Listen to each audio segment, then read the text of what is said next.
J'utilise un collant. C'est bien plus efficace qu'un filtre à café.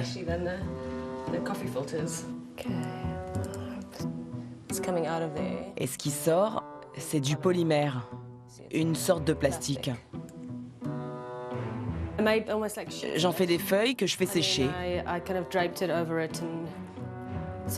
C'est pas encore un produit fini et c'est loin d'être parfait. Mais si je fais tout ça, c'est pour montrer aux gens que la science est aussi accessible que la cuisine.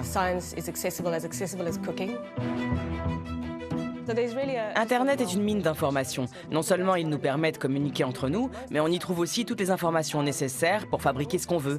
Grâce à lui, on peut bricoler à peu près n'importe quoi. Vraiment n'importe quoi. Internet modifie notre rapport à la connaissance. En nous connectant au réseau, nous accédons à des informations de plus en plus diverses. Nous partageons nos centres d'intérêt avec d'autres internautes, qu'ils soient dans l'immeuble d'à côté ou à l'autre bout de la planète. Cette mondialisation du savoir permet à des amateurs de travailler ensemble sur des projets indépendants. Ils se font appeler hackers, même si leurs compétences n'ont parfois rien à voir avec les ordinateurs. Je dirais qu'un hacker, c'est quelqu'un qui utilise un système existant, mais d'une manière nouvelle. Je crois qu'un hacker, c'est quelqu'un qui n'aime pas qu'on lui dise comment un objet ou un système doit fonctionner et qui préfère le fabriquer lui-même. En fait, on a un but commun, c'est de ne jamais suivre les modes d'emploi.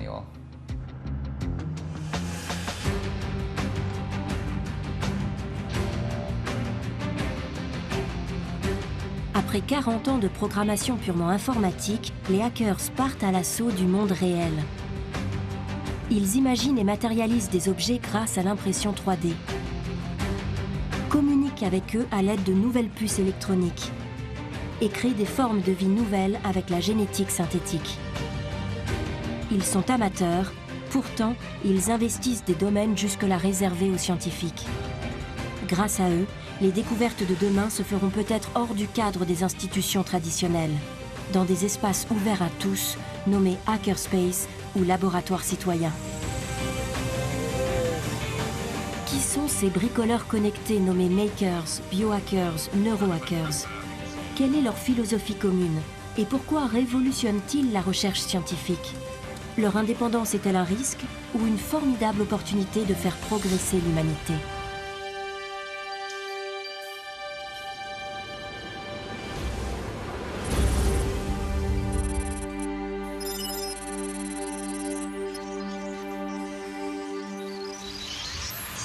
Bonsoir. S'il y a un sujet qui mérite le titre de question de temps, c'est bien celui de l'ordinateur. Grâce à lui, ou à cause de lui, les sociétés modernes sont en train de changer radicalement. L'ordinateur n'est certes pas nouveau. En revanche, sa généralisation, qui a permis de le rendre accessible à tous, est un fait récent et capital. Dans les années 1970, la société voit naître les premiers hackers. Un mot anglais qui signifie bidouilleur ou bricoleur et qui s'applique alors aux passionnés d'informatique. Les étudiants et chercheurs des grandes universités américaines rédigent, corrigent, réassemblent des lignes de code et donnent naissance au premier programme pour ordinateur. Eric Raymond est un de ces premiers hackers américains. Il a participé à la grande aventure informatique depuis son domicile de Pennsylvanie.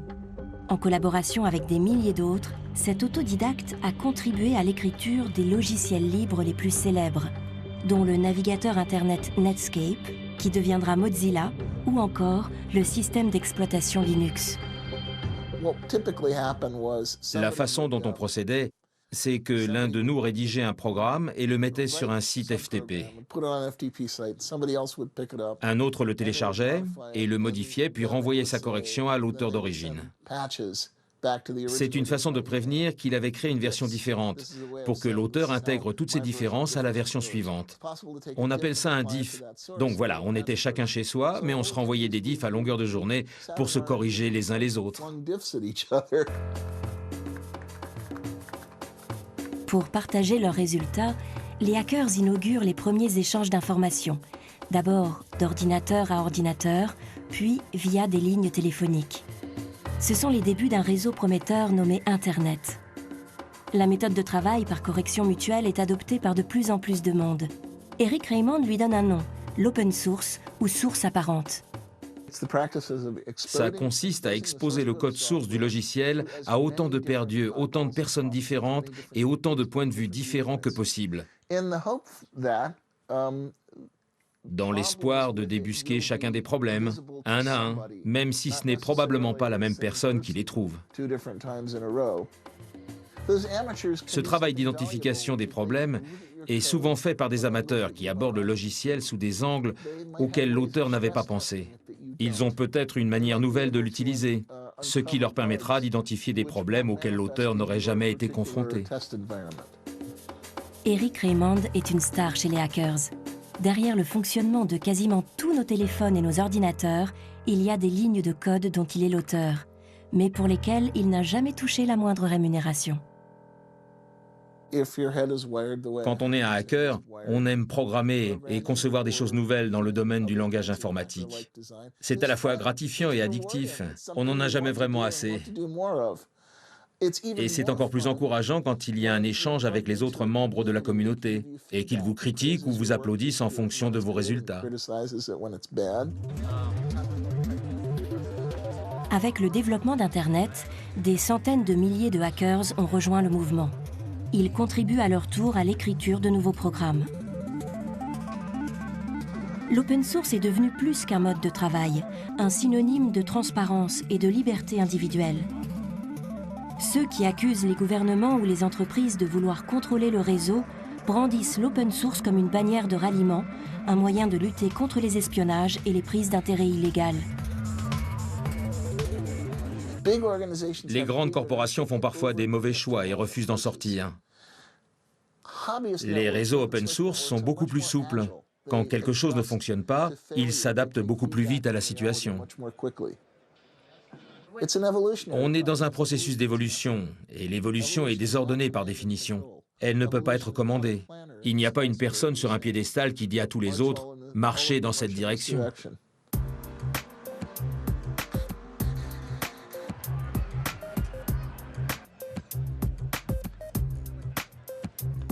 Chaque année, la Maker Faire de New York est le rassemblement d'une nouvelle génération d'inventeurs.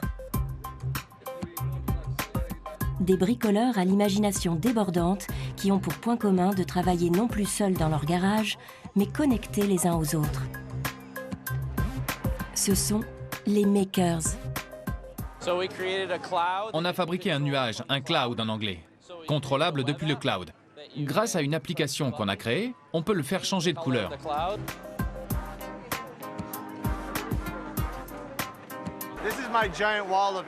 Ça, c'est mon mur géant de LED. Toute la partie en haut à gauche de mon écran est envoyée automatiquement sur le mur. Pour l'instant, j'utilise une caméra, mais je pourrais tout aussi bien regarder un film, par exemple. C'est une créature capable de toucher une sorte de sculpture qui réagit au contact des gens et les touche en retour. Un maker, c'est quelqu'un qui crée, qui construit ou parfois déconstruit des choses. Un maker fonctionne par projet.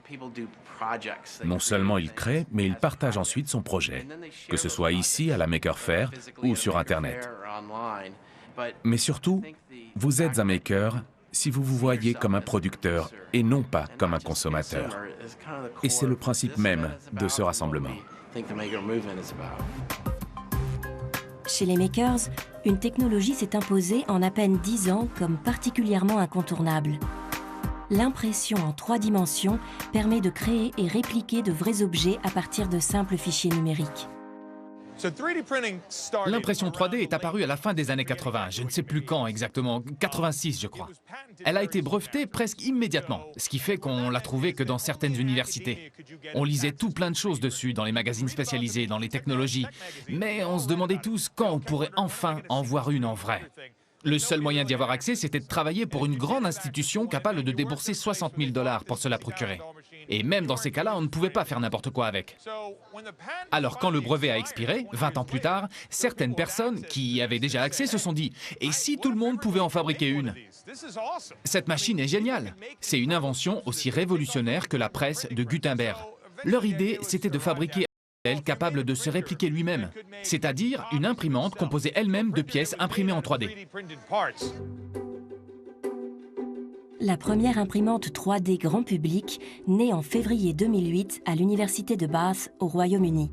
Son fondateur, Adrian Boyer, la prénomme Darwin et l'utilise pour imprimer les pièces du modèle suivant. C'est le début d'une longue lignée d'imprimantes open source capables de se répliquer elles-mêmes. Ce sont les RepRap. Toutes ont le même fonctionnement. Un filament de plastique est descendu dans un embout où il est chauffé pour être fondu. Puis, un mouvement horizontal permet d'imprimer avec ce plastique fondu une forme en 2 dimensions. C'est la première couche de l'impression. La première couche est imprimée sur une plaque en verre. Ce qui est important, c'est que cette première forme adhère bien à la plaque. La couche suivante vient se déposer sur cette première étape et fond dessus. Puis ainsi de suite. Les couches se succèdent jusqu'à ce qu'à la fin, on ait cette forme incroyablement solide et c'est tout. Il n'y a rien de magique dans tout ça.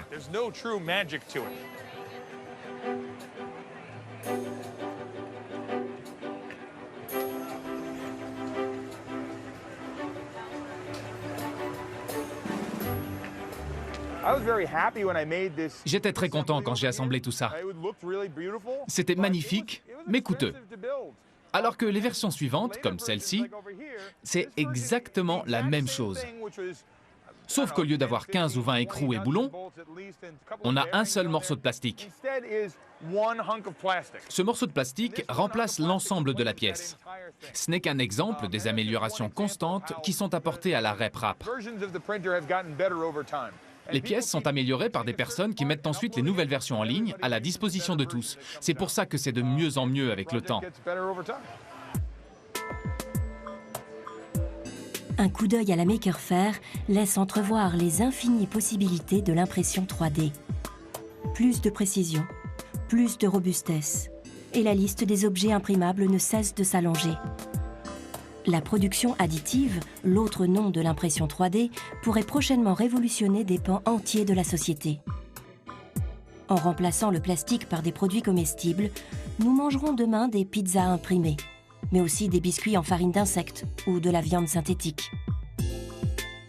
Dans l'immobilier, c'est le béton qui peut être imprimé couche par couche pour bâtir des maisons en quelques jours. L'agence spatiale américaine y voit une solution pour construire sans avoir à transporter des matériaux. L'impression 3D est bien pratique dans l'espace. Et pourquoi pas pour imprimer un jour des villages sur la Lune ou sur Mars.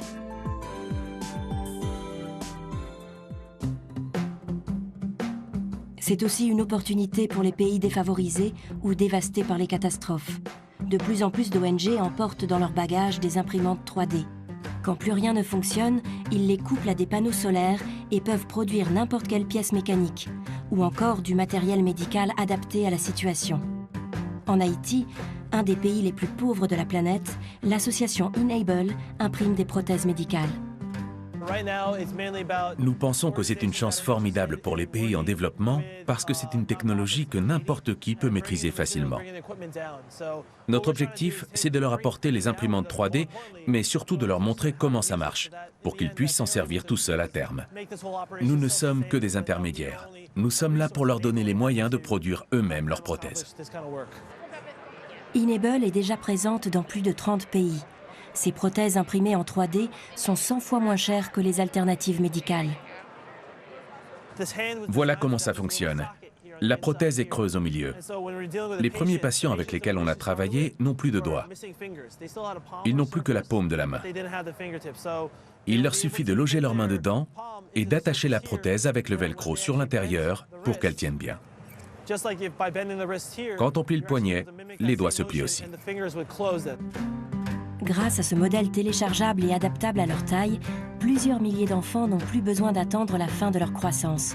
C'est un des nombreux exemples de l'efficacité de cette technologie mise au point par les hackers.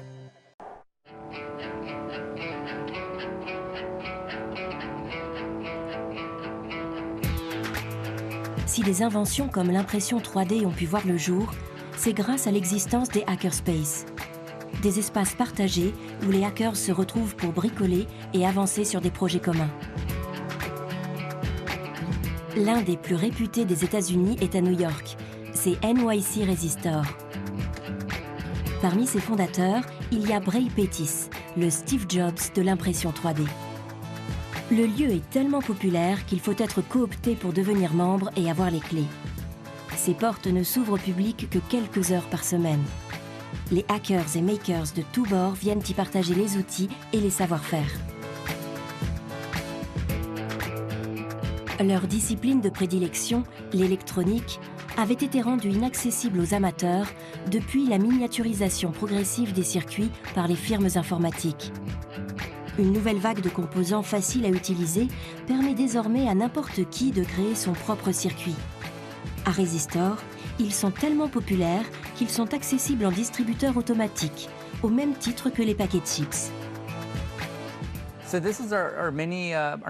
Ici, c'est notre mini Shenzhen, notre caverne d'Alibaba. On entasse tous des tas de trucs, du coup, au lieu de travailler sur un projet, de vous rendre compte qu'il vous manque un certain composant, puis de devoir attendre qu'il soit envoyé depuis l'autre bout de la planète, vous pouvez vous servir dans cet assortiment de puces de toutes les tailles, qui sont prêtes à l'emploi. Il y a des servomoteurs, des résistances, des condensateurs, des composants miniatures. On est sûr de trouver notre bonheur. David Huerta a 31 ans. Il est développeur informatique le jour, hacker la nuit et membre de Resistor depuis 5 ans. Il passe la majorité de ses soirées ici, sur des projets à mi-chemin entre programmation et électronique. Les composants qu'il utilise ne nécessitent aucune formation préalable. Ce sont des microcontrôleurs, des circuits intégrés programmables. Il suffit de les connecter à un ordinateur. Cette diode est reliée à la branche numéro 13 et on a enregistré le numéro 13 en tant que sortie. C'est-à-dire, si on y branchait un capteur, la branche 13 enverrait des données au microcontrôleur. Mais là, c'est l'inverse. C'est le microcontrôleur qui lui envoie du courant pour faire exactement ce qui est écrit ici en boucle.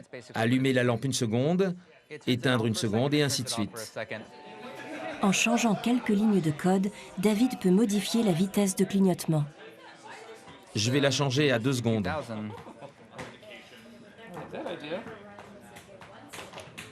1, 2, 1, 2. Si on n'avait pas la possibilité de changer le code comme ça, il faudrait changer les composants du circuit pour obtenir le même résultat. Mais le microcontrôleur permet d'éviter ça. On peut le programmer pour qu'il remplace lui-même les différents composants. Enfin, plus précisément, pour qu'il accomplisse des choses différentes sans avoir à modifier les pièces du circuit. C'est le microcontrôleur qui fait tout le boulot.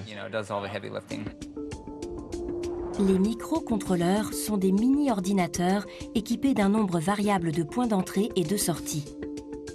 À chaque point d'entrée peut être connecté un capteur, comme un détecteur de mouvement, un micro ou encore un GPS.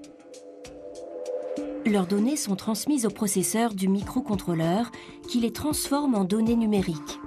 Grâce à son programme informatique, il est capable d'interpréter ces données et d'y répondre de façon adaptée par l'un de ses points de sortie. Ce peut être un mouvement de moteur, le clignotement d'une lampe, le déclenchement d'un son, et pourquoi pas les 3 à la fois. La programmation des objets est sans limite. Ce soir, les makers ont connecté un capteur de température à leur microcontrôleur. Une simple pression du doigt et les données enregistrées varient en temps réel. Il y a tout un tas de possibilités. À partir de là, tu peux afficher ces données sur un écran si tu veux. Je peux m'en servir de thermostat chez moi. En fait, tu peux faire ce que tu veux, qui combine les températures ou l'heure. Ou je peux faire un socle pour tasse et connaître la température de mon café.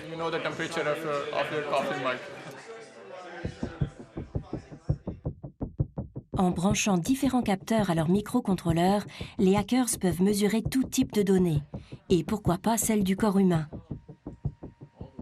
Cette start-up de Brooklyn fabrique des outils de mesure des ondes cérébrales. Un équipement autrefois réservé aux établissements spécialisés en neurophysique à cause de son prix élevé. Leur modèle est le plus accessible du marché. Voilà, on a un casque. Et pour cause, le casque est entièrement imprimable. Une fois que le casque est sorti de l'imprimante, on peut y ajouter les autres pièces imprimées. Comme ça. C'est aussi simple que ça. Connor Russomano et son associé ne sont pas neurophysiciens, mais respectivement ingénieurs mécaniques et artistes. Ils s'appuient sur une communauté en ligne de plusieurs centaines de neurohackers. Des passionnés de neurophysique qui participent au financement, mais aussi à la programmation informatique et au design des produits. Prenez par exemple ces serre-câbles en plastique pour tenir les fils. J'ai découvert ça sur cette photo. Depuis, on en met dans tous les kits, parce que c'est vraiment une bonne idée. Le dispositif repose sur un microcontrôleur. Il est relié à 8 électrodes qui peuvent être placées n'importe où sur le crâne ou sur les muscles du corps. Tu es prêt? Oui, ça y est, je suis branché. Ok, cligne des yeux. Là, on voit le courant créé par le clignement des yeux. Et maintenant, serre les dents. Voilà, ça c'est le signal musculaire. On est capable de mesurer les signaux électriques du cerveau, des muscles et du cœur. C'est-à-dire les vagues d'électricité qui se déplacent le long de notre corps. On peut capter le signal à différents endroits, mesurer l'intensité sur un temps donné et obtenir les fréquences correspondantes.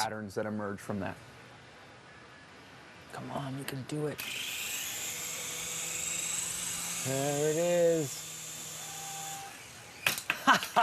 That's kind of the sweet spot, I think. When you close your eyes, you're Quand on ferme les yeux, le lobe occipital n'a rien à faire. Alors il se met en veille. Et cet état de veille émet des ondes à 10 Hz. C'est ça qu'on appelle les ondes alpha. Regarde là, à 10 Hz, il y a un pic. Ce sont de belles ondes alpha. Les progrès de la connaissance du cerveau pourraient bientôt permettre de faire bouger bien plus qu'un petit hélicoptère.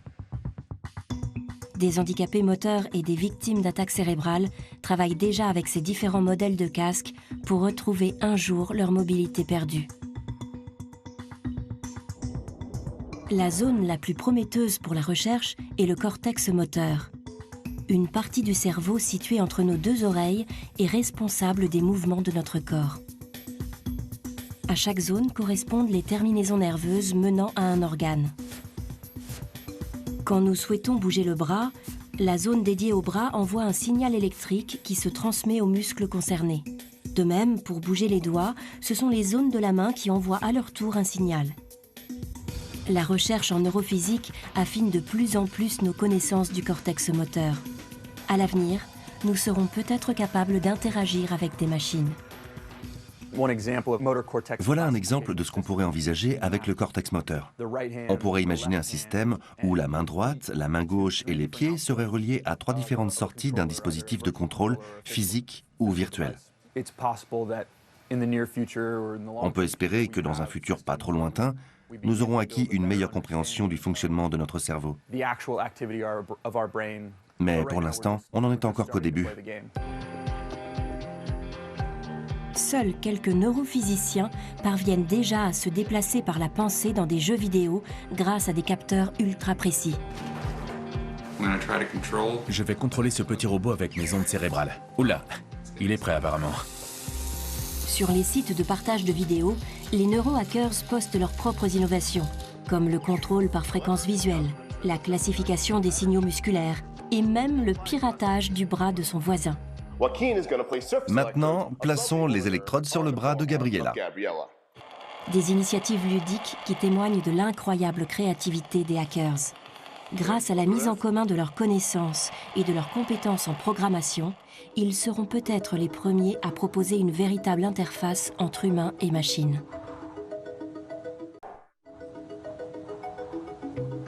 Et si les hackers allaient encore plus loin et devenaient capables de programmer non plus des objets, mais des êtres vivants? C'est un des sujets de recherche des biohackers, les hackers du vivant. Des amateurs passionnés de biologie comme Michael Flanagan. Alors que les hackers informatiques rédigent des lignes de code, lui travaille sur un code infiniment plus complexe, qui existe depuis des millions d'années dans chacune de nos cellules. C'est l'ADN. L'ADN regroupe des millions de bases, dont la succession constitue des gènes. Chaque gène est un code de production des protéines nécessaires au fonctionnement des êtres vivants. Mais ces protéines ne sont pas toutes produites en permanence. Pour décider de son expression ou non par la cellule, chaque gène est précédé d'un ou plusieurs promoteurs. Un morceau de code ADN qui sera reconnu par les organismes cellulaires seulement si les conditions sont réunies pour la production de la protéine. Ce peut être une température, un niveau de lumière ou encore un équilibre chimique. Ce code permet à chaque cellule, qui contiennent pourtant le même code ADN, de produire des protéines différentes, adaptées à leurs besoins et leur environnement.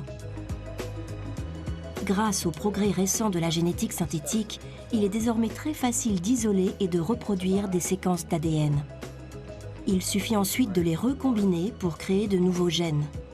En faisant cela, Michael Flanagan espère associer des promoteurs à des gènes de son choix et ainsi créer des bactéries qui fabriqueront des protéines sur demande. J'ai un premier morceau d'ADN que j'appelle U et j'aimerais qu'il décide de l'expression d'un deuxième morceau d'ADN que j'appelle D. Et je les insère dans un ensemble d'ADN plus grand que j'appelle B comme backbone. Donc ici, le premier morceau de gène, ici le deuxième morceau de gène, le tout inséré dans un plasmide. C'est comme si je prenais 3 pièces de Lego dans 3 kits différents et que je les assemblais les unes aux autres. La première pièce viendrait du château fort, la deuxième du camion de pompiers et la troisième du stade de baseball. Et elles formeraient toutes les trois un objet jamais créé auparavant. Pour introduire les nouveaux gènes dans une bactérie, les biohackers utilisent des boucles d'ADN indépendantes appelées plasmides. Ce sont des morceaux d'ADN assez compacts pour passer au travers de la membrane de la cellule par une simple modification de l'équilibre chimique. Les biohackers y intègrent les différentes parties de leur gène et soudent le tout à l'aide d'enzymes.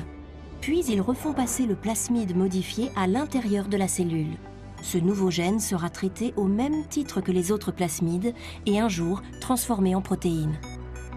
Michael Flanagan est le premier biohacker à avoir créé des photographies bactériennes.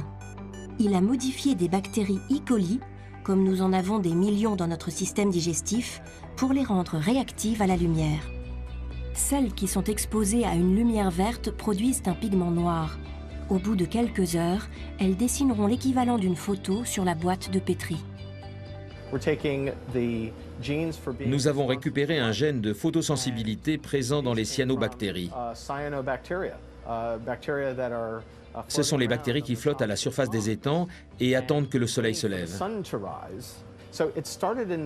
Ce gène, prélevé chez ce premier type de bactéries, on va le mettre dans un organisme totalement différent pour lui permettre de réaliser des choses qui auraient été complètement impossibles avant.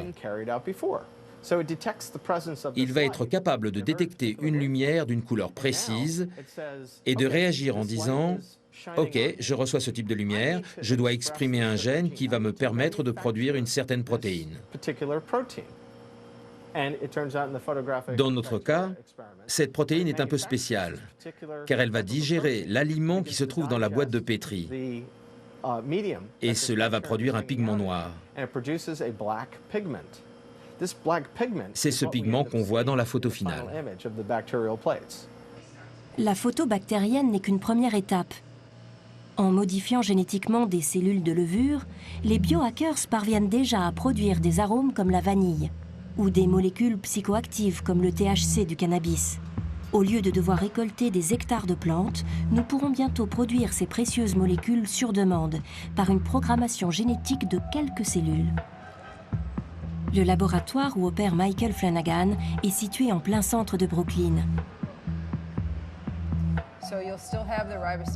GenSpace est un laboratoire citoyen fondé en 2010. Un espace de liberté où scientifiques, hackers et étudiants viennent travailler ensemble sur des projets de biotechnologie. On a initié plusieurs centaines de personnes à la biotechnologie et à la génétique synthétique depuis le début.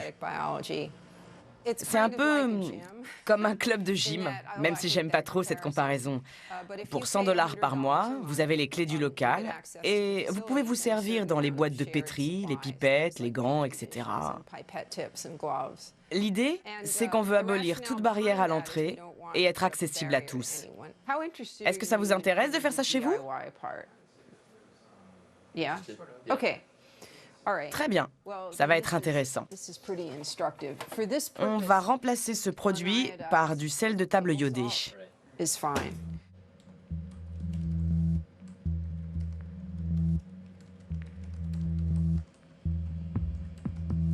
Michael Flanagan n'a aucune formation en génétique. Il est ingénieur en mécanique et a notamment travaillé pour la NASA. Il doit ses connaissances en biologie à des forums et des sites de biohackers, sur lesquels l'intégralité du génome de la bactérie E. coli est disponible. N'importe qui peut effectuer des recherches parmi les 4,6 millions de bases, puis commander n'importe quelle séquence.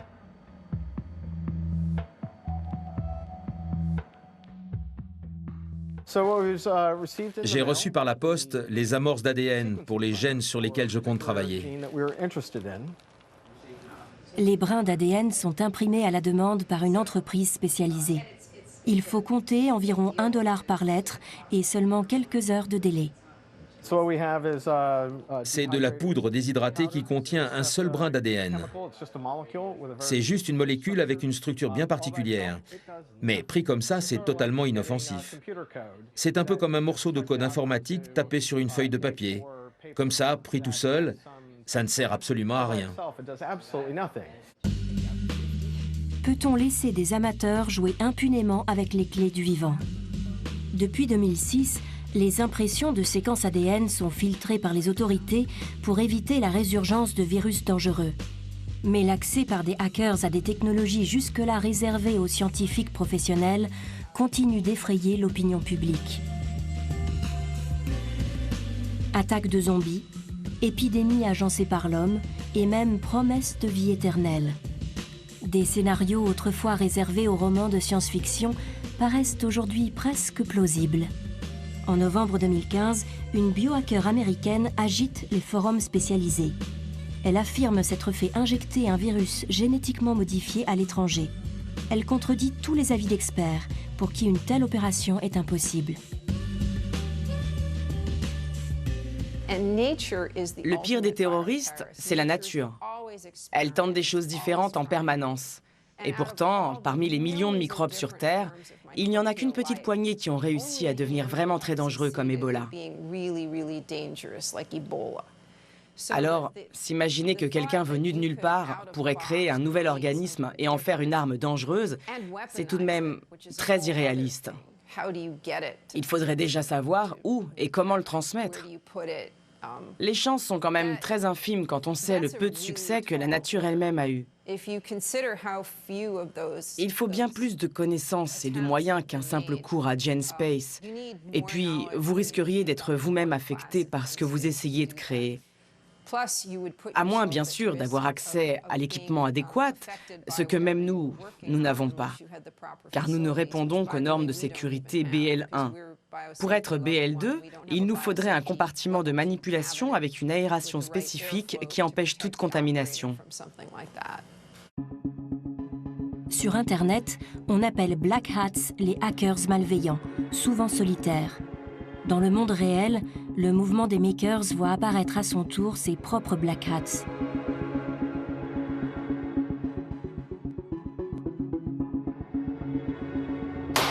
Leurs inventions sont non seulement potentiellement dangereuses, voire mortelles, elles sont en plus accessibles à tous et réplicables par n'importe qui. Faut-il interdire certaines technologies au public et limiter la progression des hackers? Comment identifier les potentiels terroristes quand leurs recettes sont disponibles en ligne en quelques clics? Depuis 2001, le FBI a mis en place une division des armes de destruction massive. L'agent spécial Edward Yu dirige une équipe composée de scientifiques et d'anciens hackers. Ils travaillent dans le plus grand secret pour prévenir les risques d'attaques malveillantes dues à des Black Hats. Mais ils ont aussi une activité connue de tous, la collaboration avec les hackerspaces et laboratoires amateurs. Le mouvement s'accélère incroyablement vite.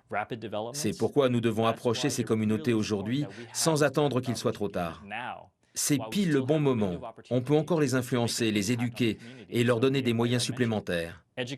Si nous faisons bien notre travail, ce sont eux qui seront en position d'identifier les risques et les conséquences qui viennent avec chaque avancée scientifique. Et le cas échéant, ils auront les moyens d'agir en amont de ces risques potentiels avant qu'ils ne deviennent une menace. Si un jour une nouvelle épidémie ravage le monde, il ne faudrait pas nous handicaper nous-mêmes, car je suis prêt à parier que c'est un collectif de biohackers qui inventera le prochain vaccin. Il ne faut pas les sous-estimer. Le tout, c'est de maintenir un dialogue avec la communauté scientifique et les autorités. Il ne faut pas que le rapport de force soit déséquilibré. Rien n'empêche certains hackers de se mettre eux-mêmes en danger s'ils ne menacent pas l'ensemble de la société. Amal Gravstra est un body hacker, un hacker du corps humain. En 2005, il a fait le choix d'être son propre cobaye. Il s'est implanté lui-même une puce électronique sous la peau.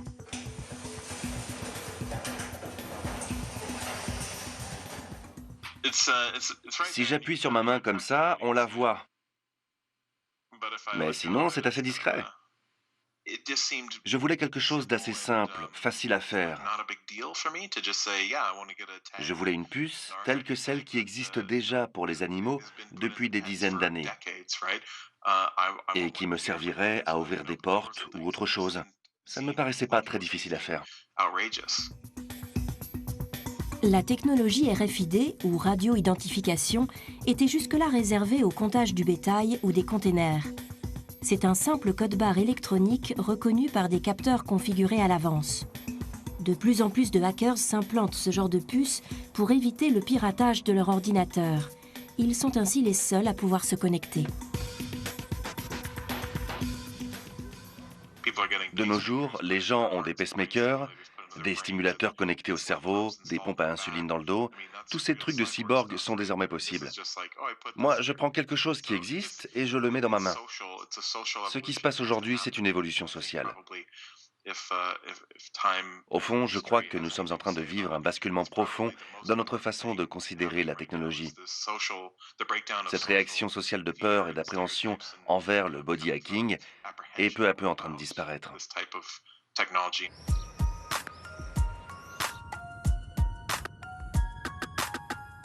Dans la ville industrielle de Pittsburgh, en Pennsylvanie, le collectif Grindhouse Sweatwear regroupe les body hackers les plus extrêmes. Il s'identifie au mouvement transhumaniste selon lequel l'espèce humaine serait aujourd'hui capable de diriger sa propre évolution. Une dizaine de hackers planchent pendant leur temps libre dans un laboratoire interdit aux caméras. Seuls 2 d'entre eux acceptent de nous recevoir chez eux. Cet implant s'appelle l'étoile du Nord, et voilà à quoi il ressemble sans sa capsule. C'est un circuit électronique. On l'utilise pour faire des tests, pour prouver qu'on peut encapsuler un circuit électronique avec une batterie sous la peau des gens sans incident. L'implantation de circuits sous la peau ouvre de nouvelles perspectives aux body hackers. En y ajoutant des capteurs programmables, ils pourront bientôt recevoir des messages en morse ou commander des objets à distance. Ils seront alors des humains augmentés, avec plus de 5 sens à leur disposition. Plusieurs essais sont déjà concluants, comme la vision infrarouge, ou cet implant qui permet un monitoring des taux sanguins en continu. N'importe qui peut s'implanter un aimant sous la peau et se vanter de pouvoir soulever des trombones ou des capsules de bouteilles. Mais en réalité, ça va beaucoup plus loin que ça. Un implant permet de sentir les champs électromagnétiques et donc d'augmenter nos capacités humaines. Par exemple, à l'heure actuelle, nous ne percevons qu'une partie des ondes lumineuses. Nous ne pouvons voir ni les UV, ni les infrarouges, ni les rayons X ou gamma. Nous passons à côté d'un tas de choses. L'implant magnétique ressemble à un gadget, mais c'est en fait une première étape. Nous voulons faire prendre conscience aux gens de toutes ces choses qu'ils ne peuvent pas encore percevoir. L'humain augmenté n'est que la première étape du transhumanisme. Leur objectif ultime est autrement plus ambitieux et plus difficile à prendre au sérieux. C'est d'accéder un jour à l'immortalité. Nos données sont en libre accès sur certains forums et sur notre site internet pour que d'autres hackers puissent se servir de ces informations et les intégrer à leurs propres projets. C'est encore mieux si ça les incite à innover eux-mêmes. On adorerait voir la communauté des scientifiques amateurs et des hackers se servir de nos résultats pour construire quelque chose de nouveau auquel nous-mêmes on n'aurait peut-être jamais pensé.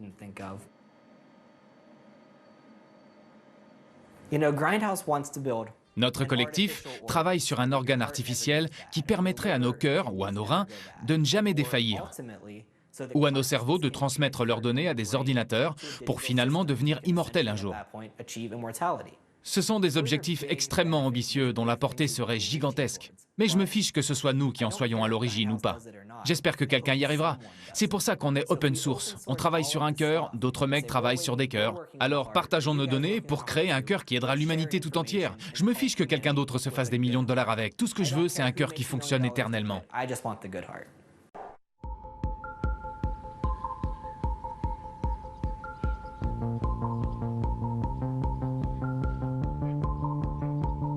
Face à la détermination et aux avancées de plus en plus rapides des hackers, la communauté scientifique professionnelle doit évoluer. À Boston, le MIT est l'institution scientifique par excellence. Il compte 27 départements et ses chercheurs ont déjà récolté 78 prix Nobel. En plein cœur du campus, une structure est dédiée à l'avenir de la recherche. Le MIT Media Lab accueille chaque année une centaine d'étudiants-chercheurs triés sur le volet. Le Media Lab accueille les vilains petits canards, ceux qui ne rentrent pas dans les cases, qui ne sont ni ingénieurs électroniques, ni biologistes, ni informaticiens, mais qui sont un peu tout ça à la fois. Ils se sentent chez eux ici, au Media Lab. Ces personnalités uniques renouvellent la recherche scientifique. Ici, on prend en compte le fait que l'information est disponible à de plus en plus de gens grâce à Internet. Traditionnellement, la science avance par des publications dans des journaux scientifiques, lues seulement par des scientifiques. Mais maintenant, il y a des gens qui sautent toutes ces étapes et disent, comme je l'ai fait, voilà ce que j'ai découvert, allez-y, servez-vous, construisez de nouvelles choses avec. Et tout ça accélère le rythme de la recherche. Ce qui est nouveau ici, c'est cette ouverture et ce partage d'informations qui est traditionnellement associé aux hackers ou tout simplement aux gens plus débrouillards que les autres.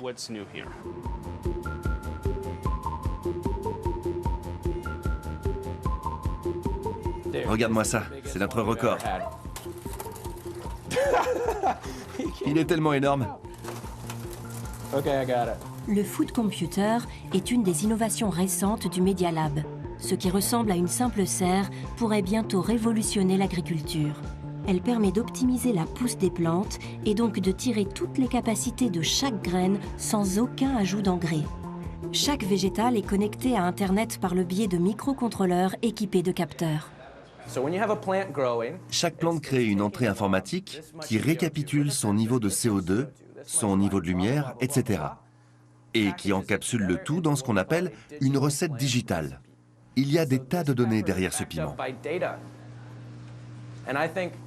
Et c'est le genre de science qui ne devrait être fermée à personne. C'est la science de la vie. Voilà le premier coton aéroponique du monde. Regardez l'expression de ce coton. Regardez. Regardez.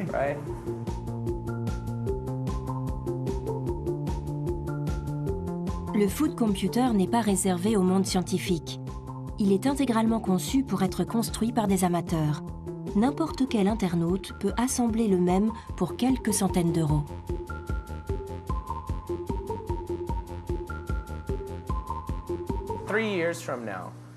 D'ici 3 ans, il y aura beaucoup plus d'endroits comme celui-ci. On a déjà envoyé un modèle au Mexique. On a un partenariat d'échange de données et de matériel.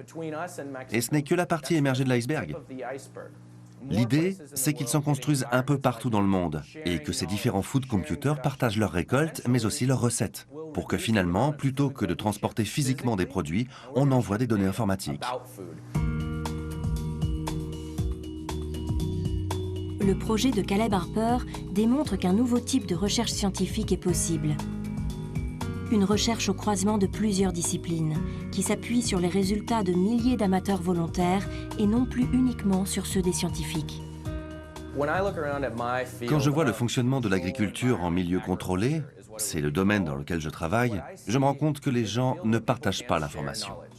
Ils la cadenassent derrière la propriété intellectuelle ou des barrières disciplinaires. Mais moi je pense qu'on peut aller plus vite. Regardez ce que les hackers ont été capables de bâtir avec Internet. Linux, Mozilla, regardez tous ces progrès qui ont lieu parce que plein de cerveaux se sont penchés sur un même outil pour innover. C'est ça que je veux faire avec l'Open Agriculture.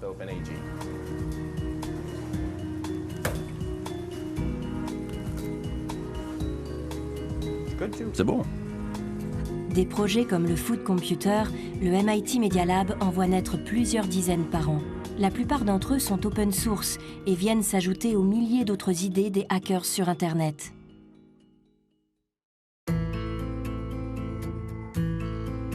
En prônant l'indépendance et la transparence, les hackers laissent espérer un monde meilleur, où l'innovation sera au service de la population. Une utopie que seuls les romans de science-fiction peuvent nous aider à imaginer. Ah, le voilà. Voilà un classique de la science-fiction, titré Sur l'onde de choc, qui date de 1975 et qui prédisait l'Internet contemporain de façon très détaillée. Il y a aussi cette nouvelle de 1947, Un logique nommé Joe, dans laquelle l'auteur anticipe les répercussions des moteurs de recherche basés sur les liens hypertextes, comme Google. Vous vous rendez compte, en 1947. Avec la généralisation d'Internet, le principe de l'open source se déclinera peut-être au reste de la société, avec des conséquences potentiellement aussi importantes que l'apparition du capitalisme au XIXe siècle. On n'est qu'au tout début du mouvement. Les makers et hackers du monde réel sont aujourd'hui dans la position des hackers informatiques en 1983-84, quand la culture était encore en gestation. On ne connaît pas encore la grande découverte qui accélérera les choses, c'est-à-dire l'équivalent de Linux à l'époque. Tout le monde sait qu'on y est presque, mais personne ne l'a encore trouvé. Dans les allées de la Maker Faire se cache peut-être un découvreur qui changera durablement nos vies ou notre façon de voir le monde. Je déteste les questions sur l'avenir, parce que je pense que d'une certaine façon, nous les makers, nous vivons déjà dans le futur. J'espère simplement que notre communauté restera fidèle à ses principes à mesure qu'elle grossira. Les hackers ne se posent pas de questions sur l'avenir. Toute leur énergie, ils la mettent au service de leur projet, idée après idée.